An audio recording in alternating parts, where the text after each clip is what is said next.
Happy Saturday night, welcome back to Faenza for the opening stages of our third season at Minardi. Things are shit, but we're going to do things to remedy that, starting with trying to hoover up a team sponsor, hopefully for next season. That really will be, to some extent, make or break for us, I fear. That is if we even make it to the end of this season. We have a reserve driver, but no car for him. That should tell you everything you need to know about what's been going on so far, if you're just joining us. Let's take a look at the situation in full. Let's illuminate the full horror of the situation, shall we? Our engine this year will be a partner Mugen Honda. We can't develop it. It's pretty average. That's okay. At least it's not got any alarming, glaring shortfalls. I mean, obviously the reliability and power could be better, but they're certainly not the worst on the grid. Tyres, we seem to have made a reasonable choice, but again, no control over development. And race fuels, well, yeah, could be better. To be honest though, the least of our problems. Taking a look at the car for this year, let's just have a cheeky gander, shall we? I expected worse, to be honest. Our brakes are the obvious weak point. Reliability is not good, but it could have been worse. And in terms of, you know, general performance, it's actually not that terrible. Not that that's actually going to bring in the money that we need to stay afloat. Taking a look at the sponsor situation for next year, we have a Mugen Honda deal and a tyre deal with Goodyear already in place. That means we're not going to get a works deal next season. That is unfortunate. However, Red Bull are once again available, so we're going to immediately move 50% of our staff to getting that done. In other news, we are going to be chasing... I don't think we're going to get a works deal in either case. I just don't see it, but maybe we give it a go.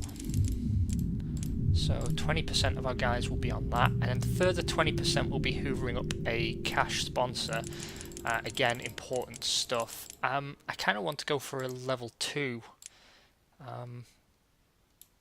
I know that's doubling our workload potentially, but I think we should be doing that.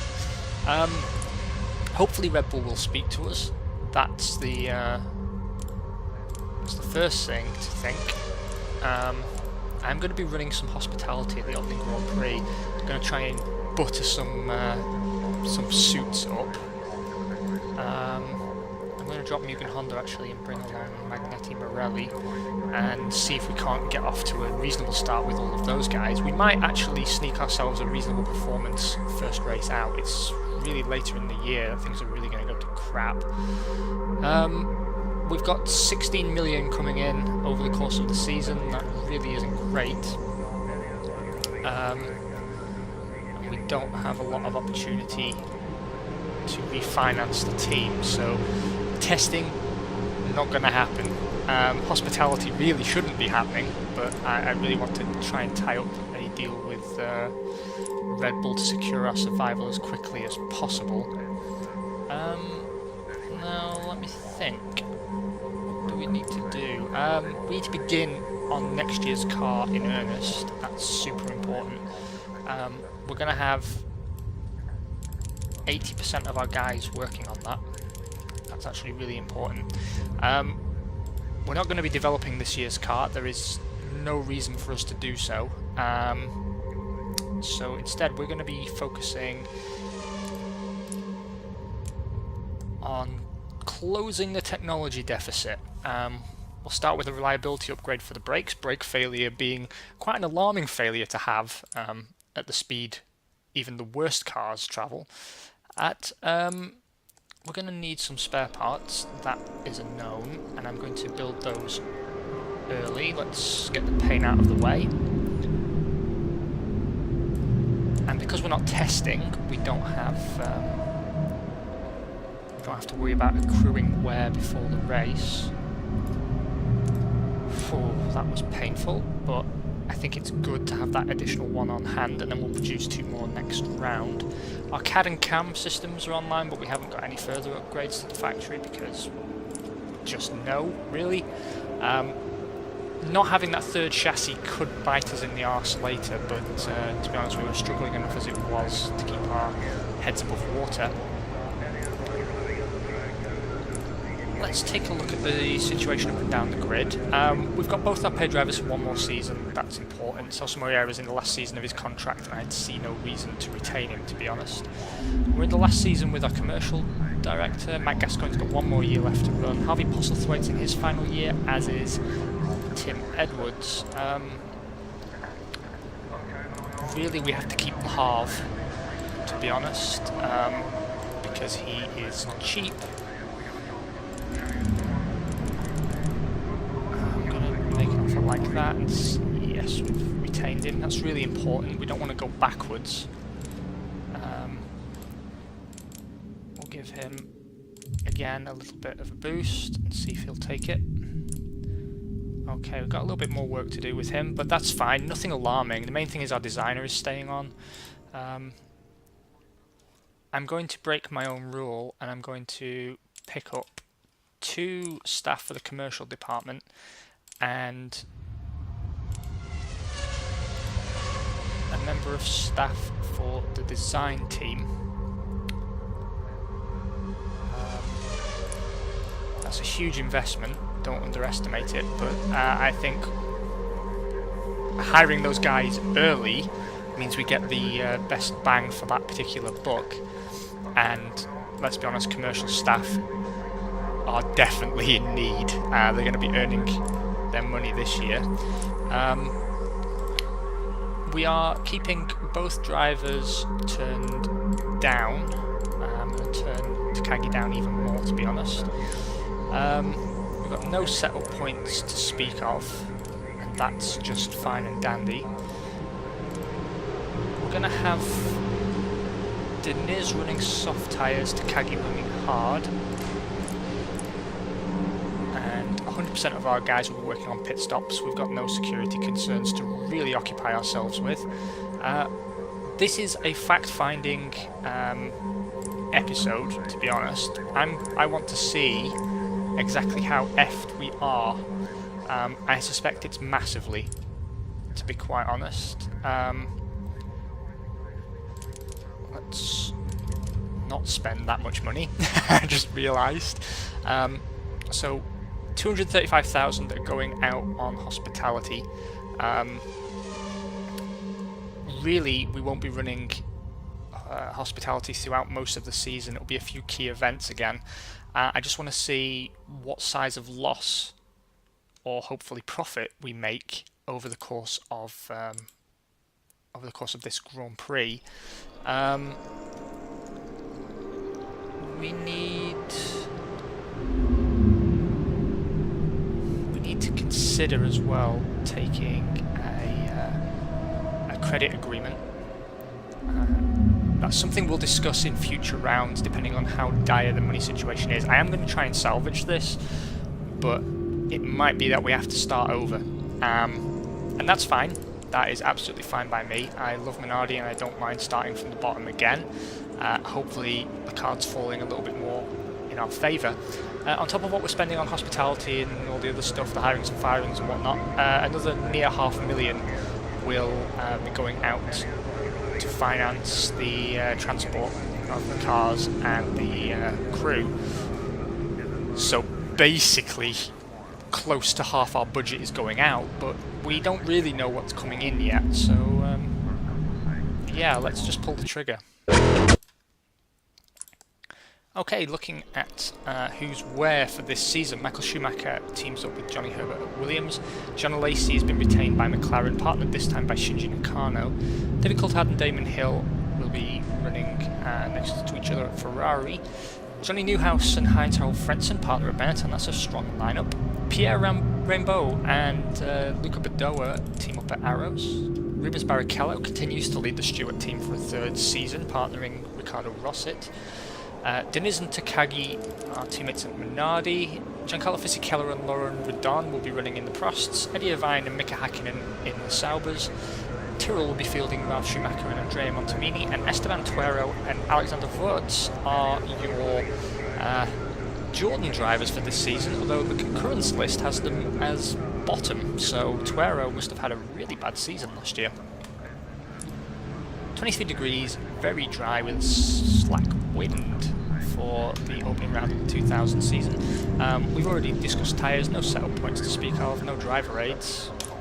Let's see how bad things are. Not terrible. We are in the lower end of the midfield, it would seem. Takagi on the harder tyre actually putting in a faster lap there than Deniz, which suggests he's actually probably in for a reasonable performance. I don't expect to get points. I don't even expect to finish, to be honest, with our reliability problems the way they are, but still, it could have been a lot worse. We do need to pick up a point or two this year, to be honest. I think we need the Constructors' cash. 30 degrees, so temperature increase for the race, very dry with a strong wind.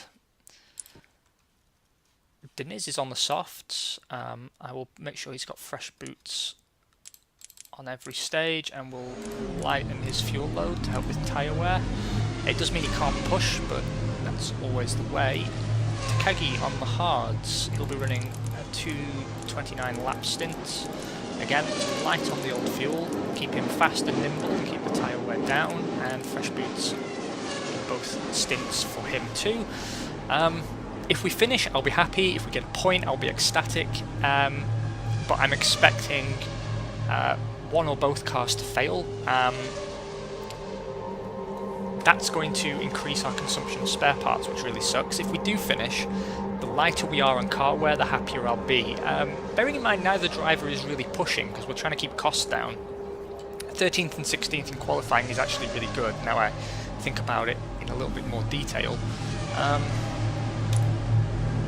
Not bad, not bad. Takagi finishing just outside the points by a fraction of a second, actually. So that's not too bad. Michael Schumacher takes the first win of the season for Williams, 1:31.57962. It's all McLarens on the podium. John Alesi leading teammate Shinji Nakano in a 2-3 finish. Damon Hill takes 4th for Ferrari, David Coulthard 5th for Ferrari, and Alexander Wurz takes the final point for Jordan, just pipping Toru Takagi over the line. Pedro Diniz just outside the top 10, but a lap down. It seems Tyrrell, Stewart and Sauber are the slowest cars in the field this time. Arrows as well seem to qualify well, but seem to lack the race pace.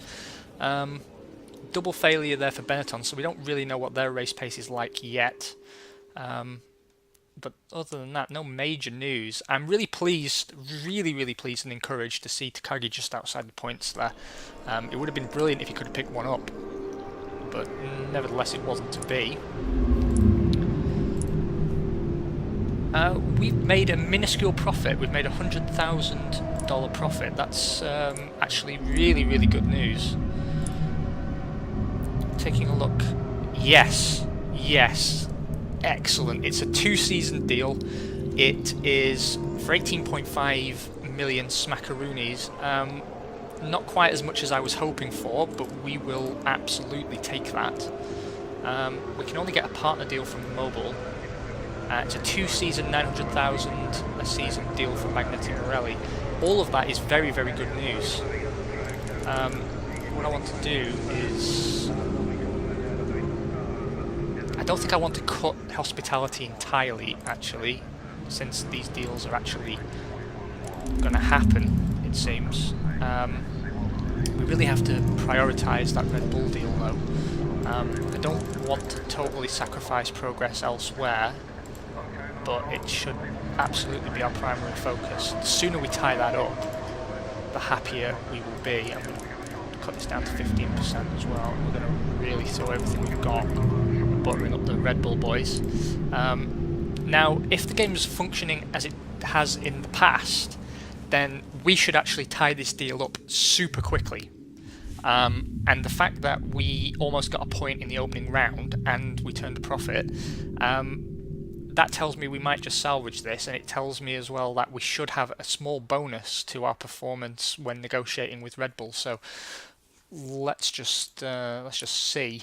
The good news is no one else has invited them to the Grand Prix, which makes our job of signing them a lot easier. More designers are available. Not really sure I want to hire any though.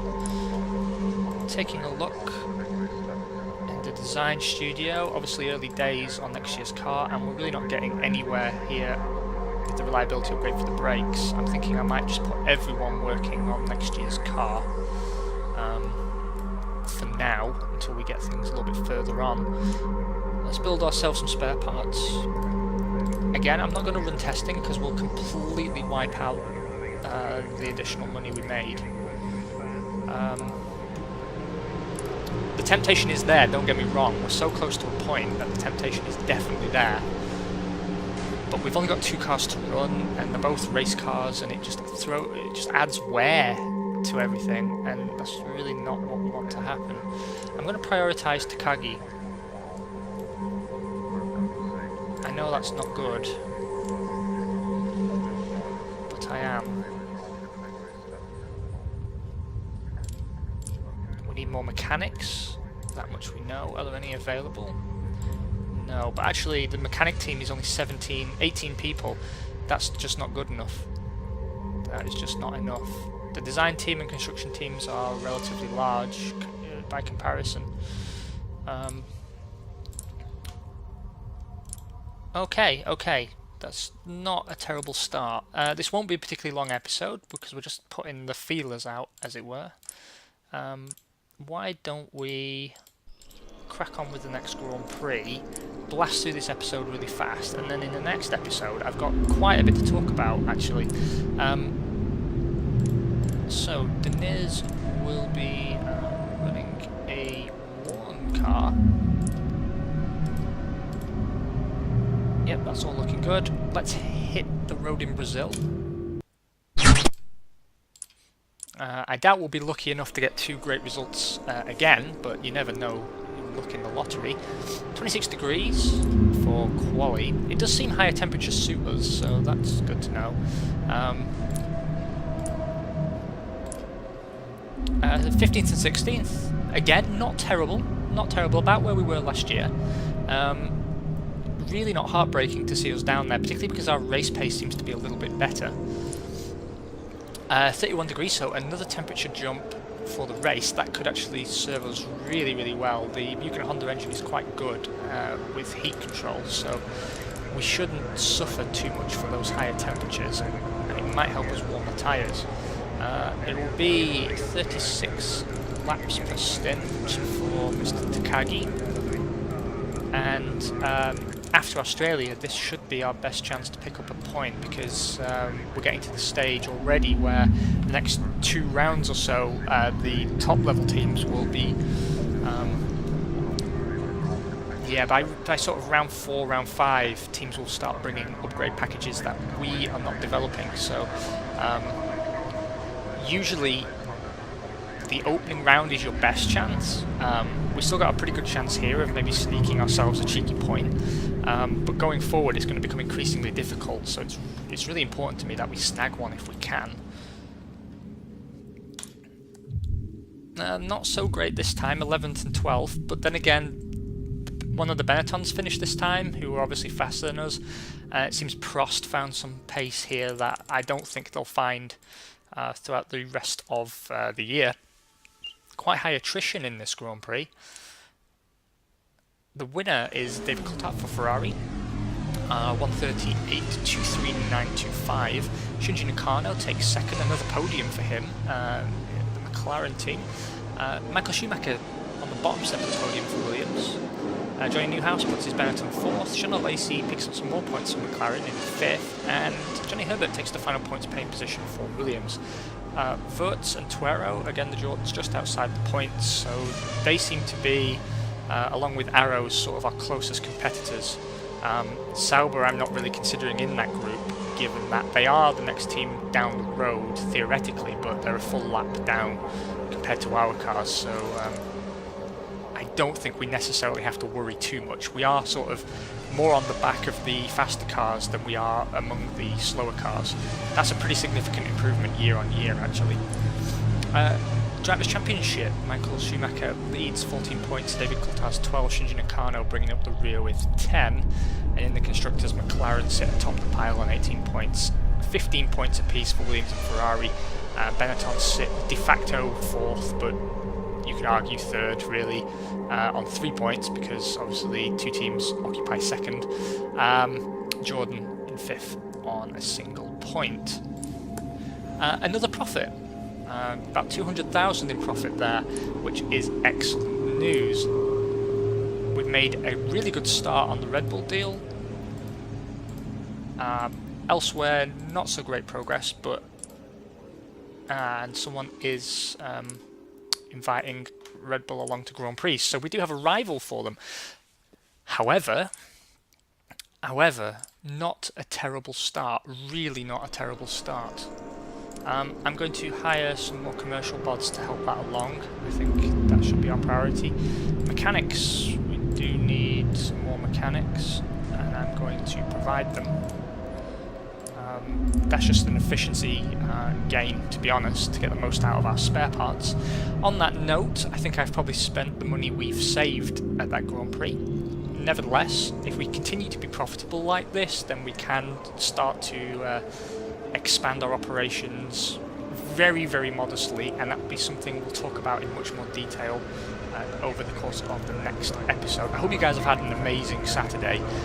Tomorrow there will be a Failcast F1 episode with Simon recorded, where we'll be talking some pre-season nonsense. There'll also be a recording session for F1 2016. It will be my race at Silverstone. That will be picking up pace over the next week.